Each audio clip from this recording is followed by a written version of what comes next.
Hey guys, Viking Reefing here. We've got something different planned for today. I'm at my buddy's From's house and he just received this awesome freaking tank. As you can see, it's kind of huge. He used to have a Red Sea Reefer 900 here. So this is quite the upgrade. We'll go over the tank, the dimensions of it, his plans, and also his awesome Royal exclusive green box sump. So come join us, Ron. So tell us about the tank, the dimensions, and what your plans are for it. It is 1,400 liters, 2.5 meters long, 80 centimeters wide, and 70 tall. I'm gonna have a shadow overflow box to minimize the footprint. A man of my own heart, I hate those internal overflow boxes, so that's going to be really sweet. So I need some help with plumbing it, so that's what we're gonna do today. The sump is from Royal exclusive, 65 centimeters wide, 175 long, and I believe it's 30 or 35 centimeters high, like a standard sump they have. So the water will come to this roller filter from Royal exclusive, and then to the 300 double cone DC skimmer. So, and 2 filters. So what are you going to be having in those?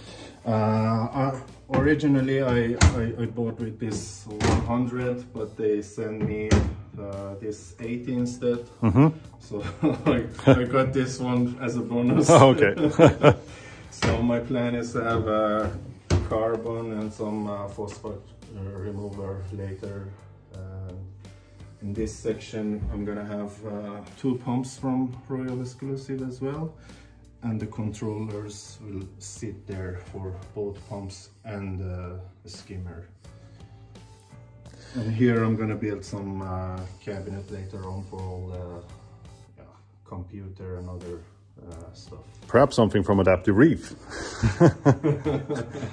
Yeah, I'm really jealous about this sump. This looks so freaking clean. And these covers are really going to help with evaporation as well. Yes. It has built-in LED that my daughter loves to play with. So I like the controller for that one. Yeah, and I'm gonna, like previous tank, keep all only acropora here. No sand bed. Sorry. Well, you've done other stuff right, so I guess you can fuck that one up. And are you going to be keeping the cat in the sump as well? She likes to, and she's actually a swimmer, so on my previous tank, every morning I come up and she was there, like all the cover was twisted and a lot of water everywhere. So she's a catfish? I think she likes swimming and water, yes. So here is the plumbing or the holes for the shadow overflow box. Since they are made in the States, it's kind of annoying, so we have to use adapters. So the plumbing is in, well, I guess, US, or what the US people call standard, and we use metric here. So we're going to have to adapt the piping for that. So that's going to be interesting. So I guess we're going to be having 2 return pumps. Yes. So 2 Red Dragons, so 1 return here, 1 return here, I guess. Yes. Those are the holes for the shadow overflow box. Yeah, and then the box itself has 3 return pipes out of it. So I will use one of them as an emergency, and 2 other will go to the roller filter. So they will be going into, let's see if I can fit here, into these guys. Yeah, it's, they put in 150, 240 and 232s, I think, but we are not gonna use all of them. Just, yeah, or 340s, sorry. 340s, 132 and 150. Well, no, it's good to have a couple of spares, because then you can plumb another tank into this one. If I had a space, yeah. Practically it took the whole living room space, this tank. So as you can see, it's quite deep, and the depth is actually 80 centimeters, as Ram said, and it's the same depth as my tank, but water really has a compressing effect. So when I look at this tank, it looks a hell of a lot deeper than mine. So it's very weird. Maybe it's because of the glass thickness as well. If this is 19 millimeters and yours is 15. Could definitely be. And the annoying part is that this is a bigger tank than I have now. So not just that he got a new tank, I have to get a bigger tank as well. Well, at least I have two tanks, so I guess that counts for something. And From has some other stuff in here as well. So this is a closet, and here is all of his awesome fish from his old tank. I'll adjust the warmth here a bit. So you can see, unfortunately, he lost quite a bit of coral. He had a boatload of acropora, so there's some still alive, and of course some monipora, which you could probably put in your lawn, it'll still do great. Yeah, the problem was I was traveling a lot, and this 700 liter tub has no filtering.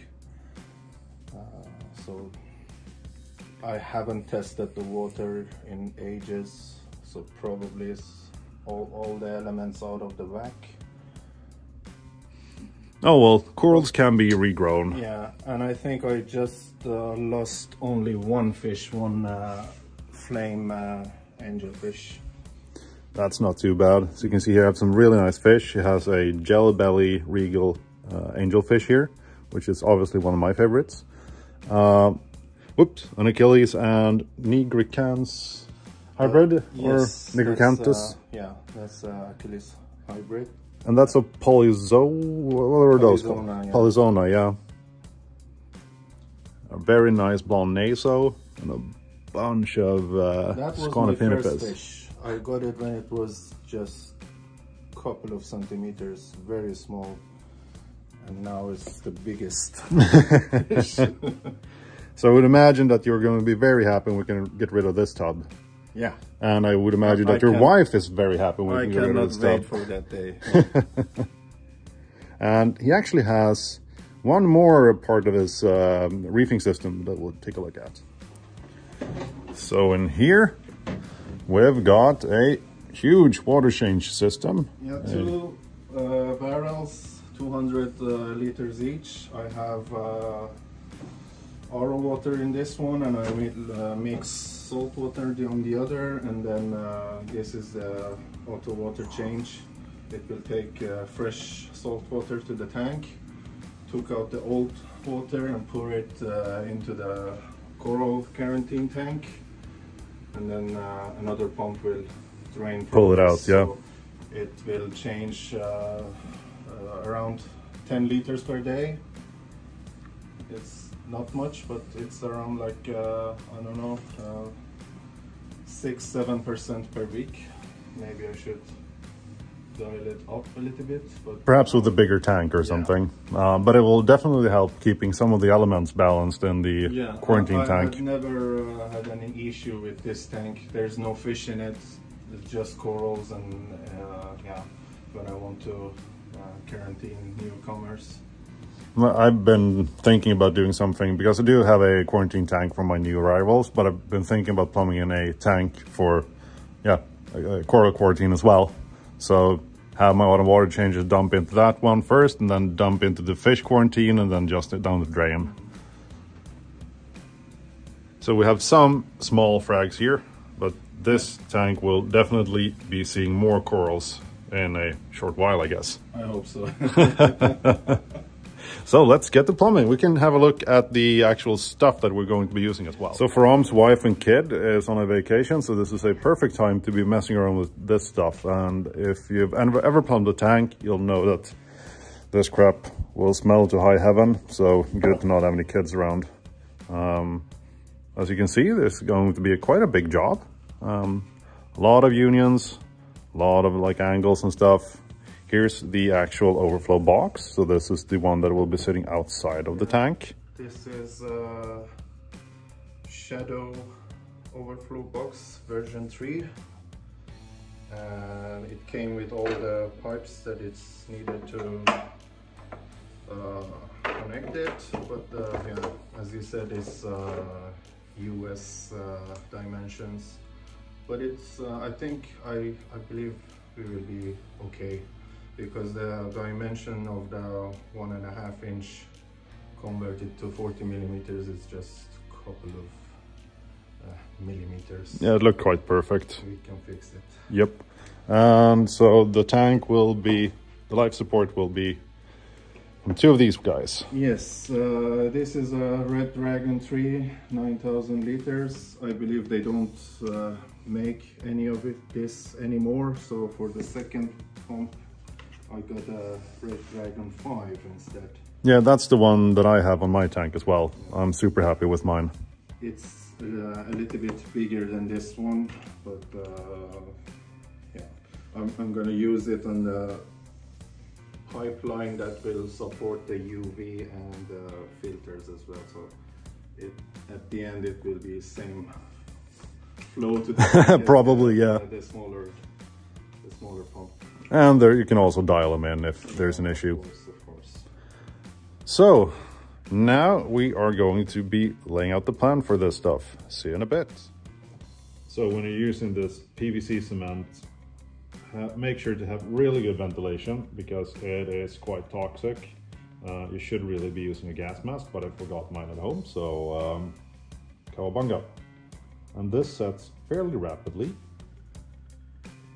so you don't have all the time in the world to play around with this stuff. I try to get some glue on all the edges just to get a good bond.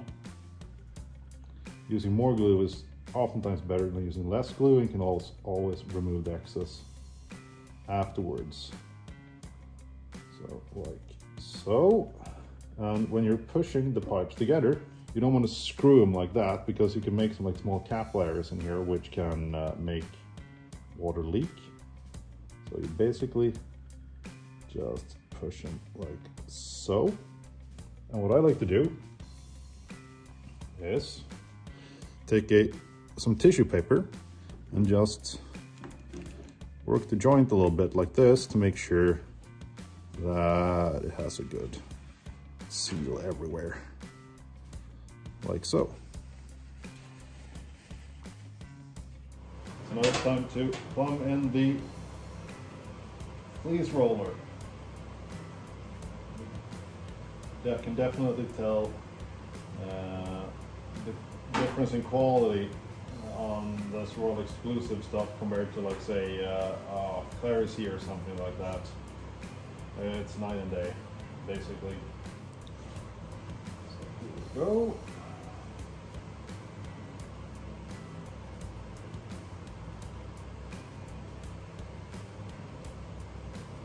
And the basic idea is this will be also converted to 40 millimeters. We'll have pipes going up about here, and then we'll have union valves so we can easily remove this stuff if we need like to do a deep clean or something. It would be pretty stupid to just hard plumb everything in and not be able to remove this.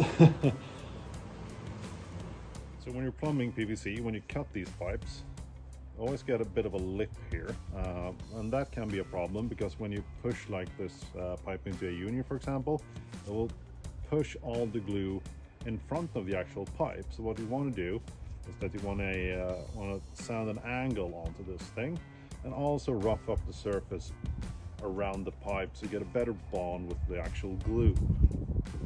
You can do this with just sandpaper or something, but like an orbital sander or something like this is quicker and more efficient.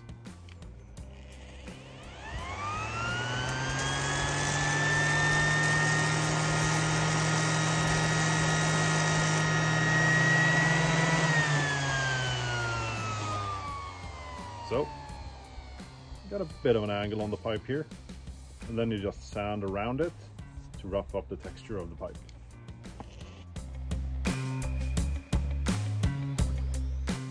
We kind of Frankenstein this thing together, because the freaking different dimensions on the pipes. So it's time to glue the shadow overflow box. This is going to be very interesting since it's not made out of PVC, some sort of other kind of plastic.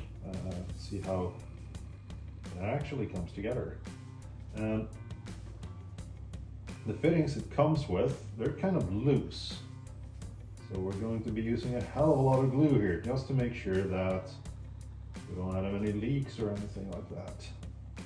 Because that wouldn't really seem great.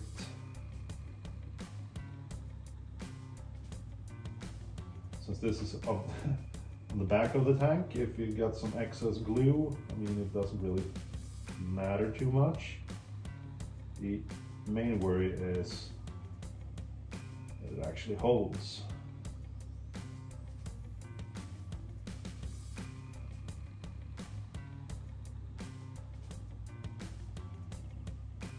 Okay, let's give this a go then.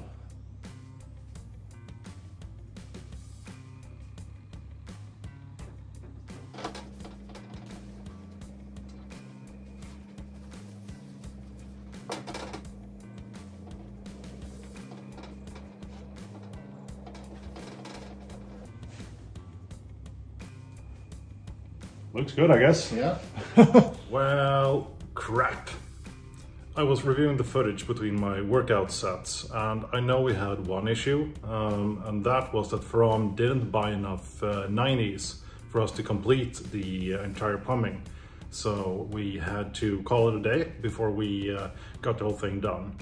But what I didn't realize was that I got so freaking focused on the job at hand that I forgot to videotape a good part of the plumbing that we actually did manage to complete. And From lives almost an hour away from me, so it's not like I can quickly drive over to him and just get some additional footage. So unfortunately, I can't show you guys the finished product, but he is ordering more stuff now, and we should be able to get everything sorted in a couple of weeks at least. So hopefully I can show you the completed product in, well, a couple of weeks time or so.